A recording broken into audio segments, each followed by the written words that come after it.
মুখ্যমন্ত্রী মমতা বন্দ্যোপাধ্যায়ের নির্দেশে নড়ে চড়ে বসল উত্তর ২৪ পরগনার জেলা প্রশাসন। শুক্রবার জেলা শাসকের দফতরে বারাসাত ও মধ্যমগ্রামের হকারদের নিয়ে বৈঠক বসল জেলা প্রশাসনে। বারাসাত কাছারি মাঠ সংলগ্ন জেলা শাসকের দফতরে এই বৈঠক হয়। এদিন ওই বৈঠকে গাড়ি পার্কিং নিয়ে আলোচনা হয় বলেই খবর।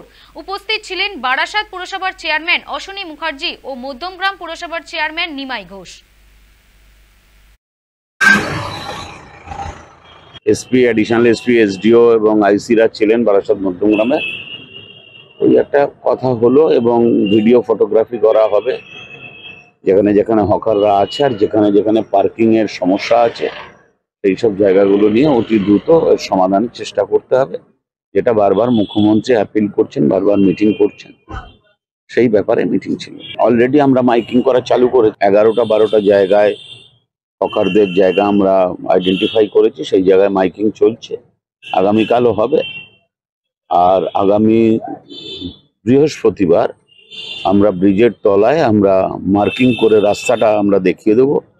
তারপর হকারদের ডেকে নিয়ে এসে কারা কারা বসবেন, কিভাবে বসবেন সেই ব্যাপারে নির্ধারিত ব্যাখ্যা করব।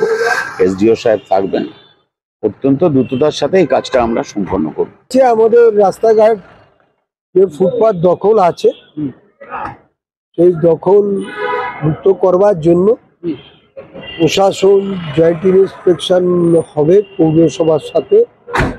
সঙ্গে যে সমস্ত হকার আছে সেই হকারদের আমরা আগামী মঙ্গলবার দিন একটা ডেট ফিক্স আপ হয়েছে, পৌরসভায় বসা হবে।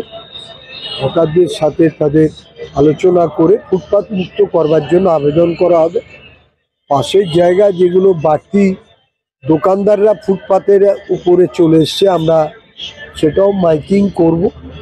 পুলিশ মাইকিং করবে, সমস্ত অ্যাসেটস মানে দিয়ে সহযোগিতা করবে, অ্যাসিস্ট করবে। সেটা আমাদের পৌরসভা এবং আগামী 15 দিনের মধ্যে আরেকটা রিভিউ মিটিং হবে। পরবর্তী 1 মাস পরে পুরোপুরি কার্যকারী হবে।